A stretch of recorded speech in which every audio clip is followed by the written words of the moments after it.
നമസ്കാരം. അപ്പോൾ നമ്മുടെ ഏവിയേറ്ററിൻ്റെ മാസ്റ്റർ ക്ലാസ്സിൻ്റെ അടുത്തൊരു സീരീസിലേക്ക് നമ്മൾ കിടക്കുകയാണ്. നമ്മൾ കുറേ നാളായി ഇതിൻ്റെ പാർട്ട് ചെയ്യാനായിട്ട് നിന്നിട്ട് ഇത്തിരി സമയം കുറവായതുകൊണ്ടാണ്. അപ്പോൾ നമ്മൾ ഫസ്റ്റ് പാർട്ടിൽ നമ്മൾ എന്താണ് ബേസിക്കലി നമ്മൾ ചെയ്യണമെന്നുള്ള കാര്യങ്ങൾ പറഞ്ഞു. സെക്കൻഡ് പാർട്ടിൽ നമ്മൾ ഗ്രാഫിൻ്റെ ഒരു ബേസിക് അനാലിസിസ് പറഞ്ഞിരുന്നു. ദെൻ നമ്മൾ അടുത്ത പാർട്ടിലേക്ക് പോവുകയാണ്. ഈ രണ്ട് പാർട്ടും കാണാത്തവരുണ്ടെങ്കിൽ ആദ്യമേ അത് കണ്ടിട്ട് മാത്രം ഇത് കണ്ടാൽ മതി. എന്നെങ്കിൽ മാത്രമാണ് നിങ്ങൾക്ക് എന്തെങ്കിലുമൊക്കെ ഒന്ന് മനസ്സിലാവുള്ളൂ. അപ്പോൾ അന്ന് എനിക്ക് വീഡിയോയിൽ പറഞ്ഞത്, വീഡിയോയിൽ മിനിമം നിങ്ങളുടെ 5000 ബാലൻസ് വേണമെന്നാണ് പറഞ്ഞത്. സോ ഇപ്പം എൻ്റെ ബാലൻസ് 5000 അല്ല, കുറച്ചുകൂടെ ഉണ്ട്, നോക്കിയാൽ മതി. അപ്പോൾ അന്ന് നമ്മൾ പറഞ്ഞത് ഗ്രാഫ് അനാലിസിസിൻ്റെ അകത്ത് നമ്മൾ ഈ പറഞ്ഞ പെയറുകൾ അല്ലെങ്കിൽ ബണ്ടിൽസിനെ വെച്ചിട്ടാണ് നമ്മൾ പറഞ്ഞത്. അപ്പോൾ ഒരു ട്രാൻസിഷൻ നടക്കാനായിട്ട്, ട്രാൻസിഷൻ മീൻസ് ഒരു ഫ്ലൈറ്റ് ടേക്ക് ഓഫ് ചെയ്ത് അത് ലാൻഡ് ചെയ്യാനുള്ള ടൈം പീരീഡ് എന്ന് പറയുന്നത് നോർമലി 12 സെക്കൻഡാണ്. ഒരു കൊള്ളാവുന്ന ഏവിയേറ്റർ ഗെയിം ആണെങ്കിൽ 12 സെക്കൻഡിനകത്തായിരിക്കും ഈ ഒരു ട്രാൻസിഷൻ നടക്കുക. ഇനി ഇപ്പോൾ നിങ്ങൾ കണ്ടുകൊണ്ടിരിക്കുന്നത്, ഞാനിപ്പോൾ ലൈവിൽ പ്ലേ ചെയ്തുകൊണ്ടിരിക്കുന്ന സാധനമാണ്. നിലവിൽ ഈ ഒരു റൗണ്ടിൽ വേണമെങ്കിൽ ലൈവായിട്ട് എടുത്ത് ക്യാഷ് ഔട്ട് ചെയ്ത് കാണിച്ചു തരാം. അപ്പോൾ ഇവിടെ നമ്മൾ പറയുന്നത് എപ്പോഴും ട്രാൻസിഷൻ ടൈം ഇപ്പോൾ 4 പോയി. ട്രാൻസിഷൻ്റെ ടൈം എന്ന് പറയുന്നത് 12 സെക്കൻഡാണ്. ഇതിപ്പോൾ ഒരെണ്ണം എൻഡ് ചെയ്ത് കഴിഞ്ഞു.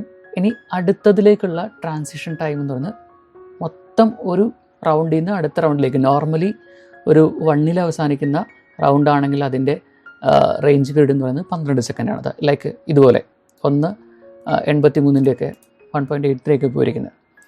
അപ്പോൾ ഈ 12 സെക്കൻഡ് നമ്മൾ മനസ്സിൽ കണ്ടുകൊണ്ട് വേണം നമ്മൾ ഓരോ റൗണ്ടിനെയും ഫിക്സ് ചെയ്യാനായിട്ട്. ഇതും 12 സെക്കൻഡ് കൊണ്ട് തീർന്നു. 12, പിന്നെ അടുത്ത് ടേക്ക് ഓഫ് ചെയ്യാനുള്ള 12 മാക്സിമം ഒരു 20 സെക്കൻഡ് അത്രയും കൂട്ടിയാൽ മതി. 12 24 പക്ഷേ ചിലത് 10 തീരുവാണെങ്കിൽ പെട്ടെന്ന് പെടുന്ന ആ ടൈമിൽ വേരിയേഷൻ ഉണ്ടാകും.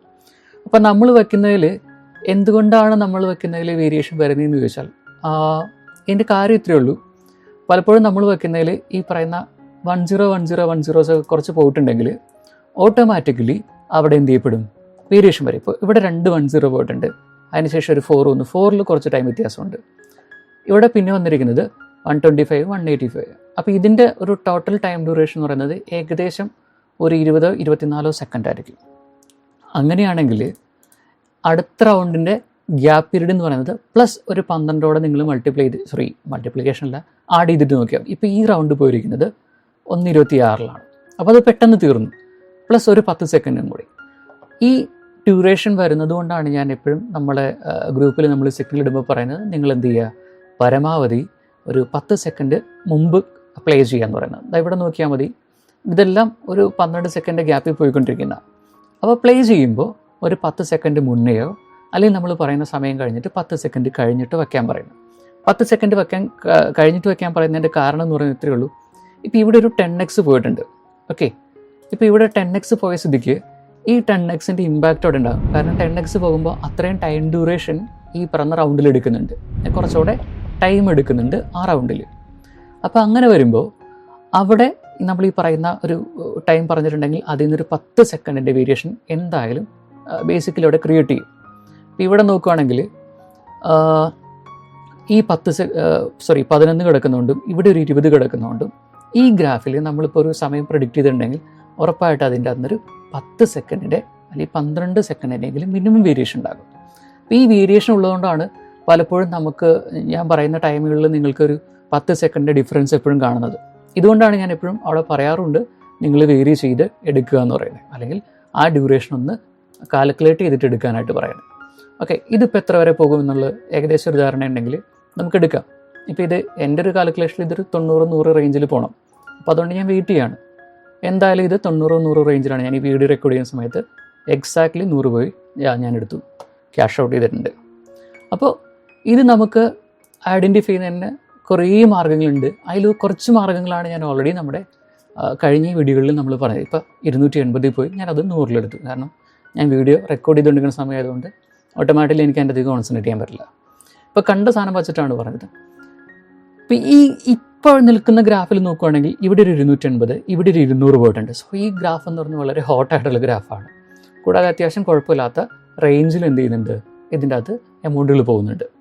അപ്പോൾ അതുകൊണ്ട് തന്നെ നമ്മൾ ഈ ഗ്രാഫിൽ കളിക്കുമ്പോൾ ടൈം കുറച്ച് ഗ്യാപ്പ് ഇട്ടിട്ടായിരിക്കും നമ്മൾ ഇങ്ങനെയുള്ള ഗ്രാഫിൽ പ്ലേ ചെയ്യേണ്ടത്. അപ്പോൾ ഗ്രൂപ്പിൽ ഞാനൊരു ടൈം ഇട്ടുണ്ടാകും. മിക്കവാറും സാധാരണ രാവിലെ 9 മണി, 11 മണി, ഉച്ചയ്ക്ക് 1 മണി, വൈകിട്ട് 5, വൈകിട്ട് 9, രാത്രി 11. ഇങ്ങനെയാണ് നമ്മൾ സമയം ഇടുക, നോർമലി ഫിക്സ് ചെയ്തിരിക്കുന്നത്. അതുകൂടാതെ ഇടയ്ക്ക് നമ്മൾ സഡനായിട്ടെല്ലാം ഞാൻ എപ്പോഴെങ്കിലും ഫ്രീ ആണെങ്കിൽ ഗ്രാഫ് നോക്കിയിട്ട് കൊള്ളാമെന്ന് തോന്നിയാൽ അപ്പോൾ ഇടും. അപ്പോൾ ഇവിടെ ആ ടൈമൊക്കെ ഓൾറെഡി ഫിക്സ് ചെയ്തിരിക്കുന്ന ടൈമിലാണ്. അതെങ്ങനെ സെറ്റ് ചെയ്യുന്നതെന്ന് ഞാനൊരു വീഡിയോ ചെയ്തിട്ടുണ്ടായിരുന്നു. അപ്പോൾ ഇവിടെ ആ ടൈമിൽ നിന്ന് വേരിയേഷൻ വരാനുള്ള കാരണം ഇവിടെ നോക്കിയാൽ മതി, 2200 പോയിട്ടുണ്ട് ഈ ഗ്രാഫിൽ. 2200 ഒരു 97. അപ്പോൾ അങ്ങനെയാണെങ്കിൽ ഇതിൻ്റെ റിസൾട്ട് എന്ന് പറയുന്നത് ഇവിടെ 400, 490 പോയി, ഏകദേശം ഒരു 500ൻ്റെ റേഞ്ചിലുള്ള വാല്യൂ പോയിട്ടുണ്ട്.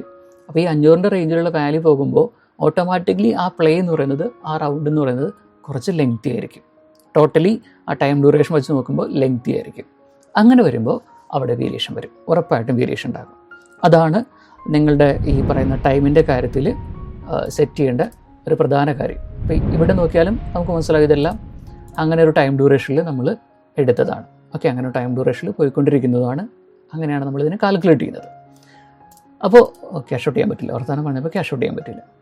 ശരി, ഇപ്പോൾ ഈ റൗണ്ട് നോക്കിയാൽ മതി. ഇവിടെ എല്ലാം 2 to 2, 4 ആണ് പോയിരിക്കുന്നത്. അങ്ങനെയാണെങ്കിൽ ഈ റൗണ്ട് ഇനി പോകാനുള്ള സാധ്യത പറയുന്നത്, ഞാൻ വേണമെങ്കിൽ ഒരു കാൽക്കുലേഷൻ പറയുകയാണെങ്കിൽ ഈ നിയറസ്റ്റ് എടുക്കുന്ന 2 എണ്ണത്തിനെ കാൽക്കുലേറ്റ് ചെയ്യുക. 2, 2, 4. അങ്ങനെയാണെങ്കിൽ അടുത്ത റൗണ്ട് 3നും 4നും ഇടയിലായിരിക്കും റിസൾട്ട് ജനറേറ്റ് ചെയ്യേണ്ടത്. ഓക്കെ, അടുത്ത ഇനി വരാൻ പോകുന്ന ഈ പറയുന്ന പിങ്ക് കളർ എന്ന് പറയുന്നത്. അങ്ങനെ നമുക്ക് കാൽക്കുലേറ്റ് ചെയ്യാം. അല്ലെങ്കിൽ ഞാൻ ആദ്യം പറഞ്ഞ പോലെ തന്നെ ബ്ലോക്കുകൾ തിരിച്ചിട്ട് ബ്ലോക്കുകൾ വെച്ചിട്ട് കാൽക്കുലേറ്റ് ചെയ്യാം. അപ്പോൾ എന്തായാലും ഞാൻ പറഞ്ഞു വെച്ചത് ടൈം ഡ്യൂറേഷനെ കുറിച്ചാണ് പറഞ്ഞത്. അപ്പോൾ ടൈം ഡ്യൂറേഷൻ്റെ കാര്യങ്ങൾ നിങ്ങൾക്ക് ഏകദേശം മനസ്സിലായി എന്ന് വിചാരിക്കുന്നു. അപ്പോൾ ആ ടൈമിനെ നിങ്ങളൊന്ന് ഐഡൻറ്റിഫൈ ചെയ്തെടുത്തു കഴിഞ്ഞാൽ, അതായത് കാൽക്കുലേറ്റ് ചെയ്ത് കഴിഞ്ഞാൽ നിങ്ങൾക്ക് ഉറപ്പായിട്ടും എന്ത് ചെയ്യാൻ പറ്റും, ഇതിനെ റിസൾട്ട് കൃത്യമായിട്ട് ജനറേറ്റ് ചെയ്യാനായിട്ട് പറ്റും. അപ്പോൾ ഇവിടെ പിന്നെ നിങ്ങൾ പ്ലേസ് ചെയ്യുമ്പോൾ 2 റൗണ്ടിൽ നിങ്ങൾ എമൗണ്ട് പ്ലേസ് ചെയ്യുന്നുണ്ടെങ്കിൽ ഓരോരുത്തരും എപ്പോഴും നിങ്ങൾ സേഫ് സോണിൽ എടുക്കുക. നിങ്ങളുടെ സേഫായിട്ട് നിങ്ങൾക്ക് തോന്നുന്ന റേഞ്ച് ഏതാണോ അവിടെ നിങ്ങൾ എപ്പോഴും എടുത്തു വെച്ചേക്കുക. കാരണം ഓരോ എമൗണ്ടിന് നമ്മൾ സേഫ് ആക്കുകയും മറ്റതിന് മാത്രം വച്ചിട്ട് നിങ്ങൾ റിസ്ക് എടുത്താൽ മതി. അപ്പോൾ ഞാൻ അങ്ങനെയാണ് പ്ലേ ചെയ്യുന്നത്. 2 എണ്ണത്തിലും പ്ലേസ് ചെയ്യും. 2 എണ്ണത്തിലും ഓരോരുത്തരും ഞാൻ ഇപ്പോൾ നിങ്ങൾ കണ്ടുകൊണ്ടിരിക്കുന്നത് അത് തന്നെയാണ്. ഓരോരുത്തരും ഞാൻ റിസ്കിനെടുക്കും, മറ്റൊന്നിനെ ഞാൻ റിസ്ക് ഫ്രീ ആയിട്ട് അങ്ങ് വിട്ടേക്കും. അപ്പോൾ റിസ്കിനെടുക്കുന്നത് മാക്സിമം ഞാൻ വലിയ ഷോട്ടുകൾ എടുക്കാൻ വേണ്ടിയിട്ടാണ് ഞാൻ റിസ്ക് ഉള്ള എമൗണ്ടിനെ വിടുന്നത്. മറ്റതിനെ എപ്പോഴും സേഫ് സോണിൽ എടുക്കുക എന്നുള്ളതാണ്. അപ്പോൾ 2 കാര്യങ്ങളാണ് ഞാൻ ഈ വീഡിയോയിൽ നിങ്ങളുടെ അടുത്ത് പറയാൻ ഉദ്ദേശിച്ചത്. ഒന്ന്, ടൈം ഡ്യൂറേഷൻ, ഈ പറയുന്ന ഗ്രാഫുകൾക്കിടയിലുള്ള റൗണ്ടുകൾക്കിടയിലുള്ള ടൈം ഡ്യൂറേഷൻ, അത് കൃത്യമായിട്ട് നമ്മൾ ഐഡൻറ്റിഫൈ ചെയ്യുക. പിന്നെ ഈ പറഞ്ഞ നമ്പേഴ്സ്, ഫിഗേഴ്സ്, ഇപ്പോൾ ഒത്തിരി 10 വരുന്നുണ്ടെങ്കിൽ നിങ്ങൾ ഓർക്കുക അതൊരു വലിയ ഷോട്ടിനുള്ള സാധ്യത ഉണ്ട്. ഇവിടെ നോക്കിയാൽ മതി, 2, 2, 4, 2, 6 റൗണ്ട് പോയിട്ടുണ്ട്. അങ്ങനെയാണെങ്കിൽ അവിടെ ഒരു പോസിബിലിറ്റി എന്ന് പറയുന്നൊരു ബിഗ് ഷോട്ടിനുള്ള സാധ്യത അവിടെ ഉണ്ട്. ഒരു 10 അതിന് മുകളിലേക്കുള്ള സാധ്യതയുണ്ട്. ഇതിപ്പോൾ 10 ഒന്നും പോകില്ല. അപ്പോൾ അങ്ങനെ സാധ്യതകൾ നമ്മൾ കണ്ടെത്തുക എന്നുള്ളതാണ്. പിന്നെ അതിനകത്ത് കുറച്ച് നമ്മൾ റിസ്ക് എടുത്ത് പ്ലേ ചെയ്യേണ്ടി വരും. ആ റിസ്ക് എടുക്കുന്ന സമയത്താണ് നമുക്ക് എന്ത് ചെയ്യാൻ പറ്റുള്ളൂ, കുറച്ച് ഏണിങ്സ് നമുക്ക് ക്രിയേറ്റ് ചെയ്യാൻ പറ്റുള്ളൂ. അല്ലാതെ നമ്മൾ നോർമലി പ്ലേ ചെയ്യുന്ന രീതിയിൽ പ്ലേ ചെയ്തുകൊണ്ടിരുന്ന ക്യാഷ് ജനറേറ്റ് ചെയ്യും, പിന്നെ അത് അതേവിടെ തന്നെ പോവുകയും ചെയ്യും. ഇതായിരിക്കും നമ്മൾ പൊതുവെ കാണുന്നത്. ഇപ്പം ഞാനൊരു കുറച്ച് എമൗണ്ട് ഏൺ ചെയ്തു, അതിനുശേഷം ഞാൻ പ്ലേ ചെയ്യുന്നു, ഓട്ടോമാറ്റിക്കലി ആ എമൗണ്ട് ഏൺ ചെയ്ത പ്രോഫിറ്റ് ഇവിടെ തന്നെ പോകും. അപ്പോൾ അങ്ങനെ ഒരു സിറ്റുവേഷൻ പലപ്പോഴും നമ്മൾ കാണാറുണ്ട്. അത് ഒഴിവാക്കണമെങ്കിൽ നമ്മൾ കൃത്യമായിട്ട് ഇതിനെ നോക്കിയിരിക്കുക, അനലൈസ് ചെയ്യുക, ടൈമിനെ കൃത്യമായിട്ട് മനസ്സിലാക്കുക എന്നുള്ളതാണ് ഇതിൻ്റെ അകത്തുള്ള പ്രധാന മാർഗ്ഗം. അതുകൊണ്ടാണ് ഞാൻ പറയുന്നത് എപ്പോഴും ഇതിൻ്റെ ടൈം ഡ്യൂറേഷൻ. അപ്പോൾ ഈ ടൈം കൃത്യമായിട്ട് നിങ്ങൾക്ക് ഇതിൻ്റെ അകത്തൊരു, ഞാൻ ഇടുന്ന സ്ക്രീൻഷോട്ടിലൊക്കെ നിങ്ങൾക്ക് മിക്കവാറും കാണാറുണ്ട് മുകളിലൊരു ചെറിയൊരു ടൈമർ റൺ ചെയ്യുന്നത്. ഇപ്പോൾ സിസ്റ്റത്തിലായതുകൊണ്ട് നിങ്ങൾക്ക് കാണുന്നില്ല, മൊബൈലിലാണെങ്കിൽ കാണാൻ പറ്റും. സിസ്റ്റത്തിൽ എൻ്റെ ഇതിൻ്റെ ബാക്ക്ഗ്രൗണ്ടിൽ കിടക്കുന്നത്. അപ്പോൾ അതിന് നമ്മൾ പറയുന്നത് ഫ്ലോട്ടിംഗ് ക്ലോക്ക് എന്നാണ് അതിനെ പറയുക. ആ ഫ്ലോട്ടിംഗ് ക്ലോക്ക് നിങ്ങൾക്ക് ഇൻസ്റ്റാൾ ചെയ്ത് കഴിഞ്ഞാൽ ഉറപ്പായിട്ടും നിങ്ങൾക്ക് നിങ്ങളുടെ ആപ്ലിക്കേഷൻ്റെ മുകളിൽ കൊണ്ടുവയ്ക്കാം.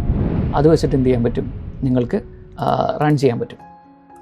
അപ്പോൾ അവിടെ ഇൻക്ലൂഡിങ് സെക്കൻഡും കൂടി നിങ്ങൾക്ക് ഐഡൻറ്റിഫൈ ചെയ്യാൻ പറ്റും.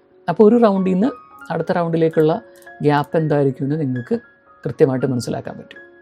ഇങ്ങനെ നമുക്ക് വീഡിയോ അല്ല, ഇങ്ങനെ നമുക്ക് പ്ലേ ചെയ്യാൻ പറ്റും. പ്ലേ ചെയ്യുന്നതിൽ ഒരു മെത്തഡോളജി അതാണ്.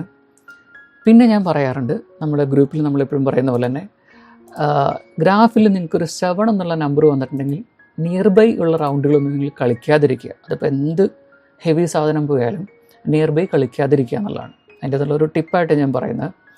കാരണം ഈ പറഞ്ഞ 7 പോകുന്നുണ്ടെങ്കിൽ അതിൻ്റെ നിയർ ബൈ പോകാനുള്ള സാധ്യത എന്ന് പറയുന്നത് 1.7 അല്ലെങ്കിൽ അതിൻ്റെ താഴേക്കുള്ളതായിരിക്കും എന്ത് ചെയ്യുക പോകാനുള്ള സാധ്യത.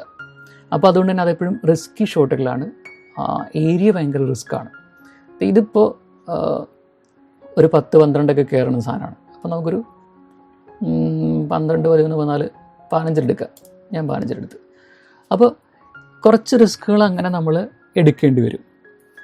അപ്പോൾ 7 ഓർക്കുക, 7 വരുന്നുണ്ടെങ്കിൽ ഒരിക്കലും നിങ്ങൾ അതിനെ പ്ലേ ചെയ്യാതിരിക്കുക. പരമാവധി പ്ലേയിൽ നിന്ന് അതിനെ ഒഴിവാക്കുക. ആ റൗണ്ടുകൾ, നിയർ ബൈ റൗണ്ടുകൾ നിങ്ങൾ സ്കിപ്പ് ചെയ്യുക. പിന്നെയുള്ള കുറച്ച് ടിപ്സും സാധനങ്ങളൊക്കെയാണ് ഞാൻ ഓൾറെഡി പറഞ്ഞിരുന്നത്. ഇതിപ്പോൾ കയറി പോയിട്ടുണ്ട്. വീണ്ടും അഗെയിൻ നിങ്ങൾ കാണുന്ന ലൈവിലൊരു 100 മിസ്സാകുന്നതാണ്. ഞാൻ ഇതിനിടയ്ക്ക് ആയതുകൊണ്ട് നോക്കിയില്ല എന്നേ ഉള്ളൂ. അപ്പോൾ ഇങ്ങനെ നമുക്ക് ഏവിയേറ്റർ ഗെയിമിനെ സുന്ദരമായിട്ട് നമുക്ക് കളിച്ചെടുക്കാനായിട്ട് പറ്റും. അത്യാവശ്യം ഏണിങ്സ് നമുക്ക് ഉണ്ടാക്കിയെടുക്കാനായിട്ട്. ഇവിടെ നോക്കിയാൽ മതി. ഇപ്പോൾ ഈ ഗ്രാഫിൽ 3200 പോയേക്കുന്നത്. സോ ഇറ്റ്സ് കോൾഡ് 600-ൻ്റെ ഗ്രാഫാണ് ഈ പോയേക്കുന്നത്. 3200 അടുപ്പിച്ച് 200, പിന്നെ 3200-ഉം അതിന് മുമ്പായിട്ടൊരു 97 പോയിട്ടുണ്ട്. സോ ഗ്രാഫ് നല്ല ഗ്രാഫ് തന്നെയാണ്. ഇവിടെ ഈ ടൈം ഡ്യൂറേഷനൊക്കെ കുറച്ച് വ്യത്യാസങ്ങൾ ഉണ്ടാകുന്നു മാത്രമേ ഉള്ളൂ. അപ്പോൾ എന്തായാലും ഇതാണ് ടൈമിനെ കുറിച്ച് നമുക്ക് പറയാനുള്ളത്. ഇനി ഇത് പ്ലേ ചെയ്യുന്ന രീതികളെക്കുറിച്ചൊക്കെ നിങ്ങൾ ഓൾറെഡി നമ്മുടെ പഴയ വീഡിയോയിൽ കിടക്കുന്നുണ്ട്. എങ്ങനെയാണ് പ്ലേ ചെയ്യേണ്ടത്, എങ്ങനെ നമുക്ക് പ്ലേ ചെയ്ത് പോകുക എന്നുള്ള കാര്യങ്ങളൊക്കെ. അപ്പോൾ അതൊന്ന് നിങ്ങൾ ഇത് ക്യാഷ് ഔട്ട് ആയി. അപ്പോൾ അതൊക്കെ ഒന്ന് നിങ്ങളൊന്ന് കണ്ട് മനസ്സിലാക്കി വയ്ക്കുക. ഒപ്പം തന്നെ നിങ്ങളുടെ സംശയങ്ങളുണ്ടെങ്കിൽ ധൈര്യമായിട്ട് ചോദിക്കുക. അങ്ങനെ ചോദിച്ചാലാണ് നമുക്കത് ക്ലിയറായിട്ട് നമുക്ക് കിട്ടുള്ളൂ. ഇത് എത്ര വരെ പോകുമായിരിക്കും? 208 അല്ലേ? ഇപ്പോൾ ഒരു 20-24 റേഞ്ചിൽ എടുക്കുക. നേരത്തെ അതേ നമ്മളിപ്പോൾ റിസ്ക് എടുക്കണില്ല. അല്ല വേണ്ട, 30 വരെ എടുത്തേക്കാം. ഓക്കെ, മതി. അപ്പോൾ ഞാനിപ്പോൾ നിങ്ങൾ ഈ വീഡിയോ ചെയ്യുന്ന സമയത്ത് ഞാൻ സ്റ്റാർട്ട് ചെയ്തത് 1:30-ലാണ്. സോ എൻ്റെ ബാലൻസ് ഇപ്പോൾ 1:53. സോ ഞാൻ അഗെയിൻ പ്രോഫിറ്റിലേക്ക് കയറി. ഒരു 20 രൂപയുടെ പ്രോഫിറ്റ്. അപ്പോൾ ഇനി ഇത് വിഡ്രോ ചെയ്യാൻ എഗെയിൻ ഇത് 100 പോയോ? ഓക്കെ, എഗെയിൻ ഇത് 100-ലാണ് പോയത്. സോ ഗ്രാഫ് വീണ്ടും 200 കയറി. സോ 200-ൻ്റെ മൾട്ടിപ്ലിക്കേഷൻസാണ്. കൊള്ളായിരുന്നു. ഞാനത് വീഡിയോ റെക്കോർഡ് ചെയ്യായിരുന്നില്ലെങ്കിൽ ഞാനിത് കോൺസെൻട്രേറ്റ് ചെയ്തിരിക്കുന്ന സമയമാണെങ്കിൽ ഉറപ്പായിട്ട് ഞാൻ 200-300-ൻ്റെ ഒക്കെ പുറകെ പിടിച്ചേനെ. അപ്പോൾ ഇതാണ് നമ്മൾ കളിക്കുന്ന രീതി. ഇപ്പോൾ വീഡിയോ എടുത്തുകൊണ്ടിരിക്കുന്ന സമയത്തുള്ള എൻ്റെ പ്രോഫിറ്റ് എന്ന് പറയുന്നത് 20,000 ആണ്.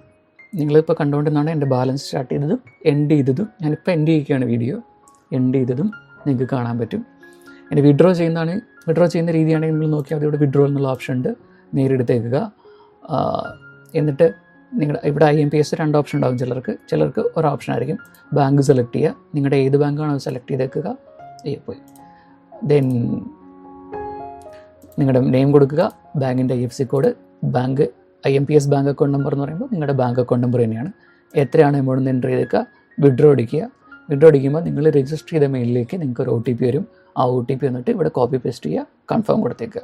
അങ്ങനെയാണെങ്കിൽ നോർമലി ഈ വിഡ്രോവലിൻ്റെ ടൈം പീരീഡ് എന്ന് പറയുന്നത് 24 മുതൽ 48 മണിക്കൂർ വരെയാണ്. ചിലർക്ക് വിഡ്രോ ചെയ്ത് 5 മിനിറ്റിനുള്ളിൽ തന്നെ കയറാറുണ്ട്.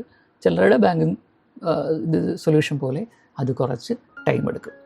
എന്നാലും പറയുകയാണ്, അത്യാവശ്യം കുഴപ്പമില്ലാണ്ട് നമുക്ക് ഏൺ ചെയ്യാൻ പറ്റും. നിങ്ങൾക്ക് ബാക്കിയെല്ലാം നമ്മുടെ ഗ്രൂപ്പിൽ നോക്കിയാൽ മതി, ഡീറ്റെയിൽ ആയിട്ട് കാണാൻ പറ്റും. ഇവിടെ ഓർക്കണം, ഞാൻ ഈ വീഡിയോയിൽ ഞാൻ സ്പെസിഫിക്കലി പറയുന്നത് ടൈം ഡ്യൂറേഷനാണ്. റൗണ്ടുകൾക്കിടയിലുള്ള ടൈം ഡ്യൂറേഷൻ.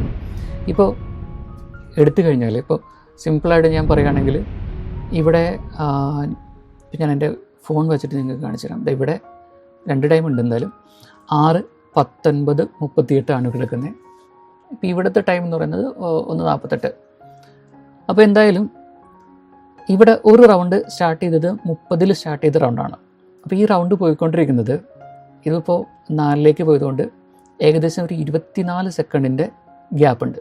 2 റൗണ്ടിൻ്റെ എഫക്റ്റാണ് ഈ 4 പോകാനായിട്ട് എടുത്തത്, 24. അപ്പോൾ എന്തായാലും അടുത്ത റൗണ്ട് പോകുമ്പോൾ നോർമലുള്ള റൗണ്ടിൻ്റെ ഗ്യാപ്പ് 12 സെക്കൻഡ്. അപ്പോൾ 24 പ്ലസ് അടുത്തൊരു 12 സെക്കൻഡും കൂടി ആഡ് ചെയ്യുക അടുത്ത റൗണ്ടിലേക്ക് കയറാനായിട്ട്. നോക്കിയാൽ മതി, ഇത് 54 അവസാനിച്ച സാധനമാണ്. വീണ്ടും ഇത് 4 പോവുകയാണെങ്കിൽ വീണ്ടും ഒരു 24-ൻ്റെ ഡിഫറൻസ് വരും. നോക്കിക്കോ, ഉറപ്പായിട്ടും വീണ്ടും 6, 20, 24 ഇത് മുകളിലേക്ക് പോയിക്കൊണ്ടിരിക്കുക. അപ്പോൾ അതിനനുസരിച്ച് ടൈം ഡ്യൂറേഷൻ ഓരോ റൗണ്ടിൻ്റെ വെച്ചിട്ട് 12 വെച്ചിട്ട് നിങ്ങൾ ആഡ് ചെയ്ത് നോക്കിയാൽ മതി. ഇത് 10 പോയി. സ്വാഭാവികമായിട്ടും മറ്റേത് 19, 6, 19, 50 നിന്ന റൗണ്ടാണ്. ഇപ്പോൾ അടുത്ത റൗണ്ട് സ്റ്റാർട്ട് ചെയ്യാൻ പോകുന്നത് 6:39-ലാണ്. സോ അവിടെ ഒരു 24 സെക്കൻഡിൻ്റെ ഡിഫറൻസ് ഉണ്ട്. ഇങ്ങനെയാണ് നമ്മൾ ടൈം കാൽക്കുലേറ്റ് ചെയ്യുന്നത്. അപ്പോൾ ബാക്കി വിശേഷങ്ങളെല്ലാം നമുക്ക് പിന്നീട് കാണാം, പിന്നീട് പറയാം. അപ്പോൾ നിങ്ങളുടെ സംശയങ്ങളെല്ലാം എഴുതി ചോദിക്കുക, ഗ്രൂപ്പിൽ വരിക, അല്ലെങ്കിൽ നിങ്ങളുടെ സംശയങ്ങളെല്ലാം കമൻറ്റായിട്ട് തന്നെ ചോദിച്ചാലും മതി. ബാക്കി അടുത്ത ഡീറ്റെയിൽഡ് വീഡിയോ ആയിട്ട് നമുക്ക് വീണ്ടും കാണാം. അതുവരെ ബൈ.